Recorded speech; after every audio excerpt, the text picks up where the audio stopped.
বাইরে ভাই কেমনি কি রাখাল থেকে দেশের দায়িত্বশীল হয়ে গেল।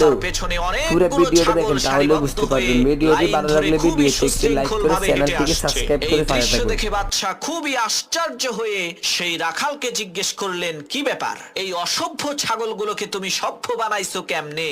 তারা কেউ ছুটে পালিয়ে যাচ্ছে না, কি সুন্দর লাইন ধরে হেঁটে আসছে। তখন সেই রাখাল বলল, মহামান্বিত বাদশা, আমার এই ছাগলগুলোর মধ্য থেকে যে লাইন থেকে বের হয়ে যায় তাকে এমন পিটুনি দেই ভবিষ্যতে সে আর কখনোই লাইন থেকে বের তো হয়ই না, বরং ওই একটা ছাগলকে পিটুনি খেতে দেখে বাকি সবগুলো ছাগল ঠিক হয়ে যায়। রাখালের এই কথা শুনে বাদশা বলল, তোমার এই অসভ্য ছাগলগুলোকে যেইভাবে তুমি সভ্য বানিয়েছো, ঠিক একই ভাবে আমার এই দেশের অসভ্য মানুষগুলোকে তুমি কি সভ্য বানাতে পারবে? রাখাল বলল, হ্যাঁ পারবো।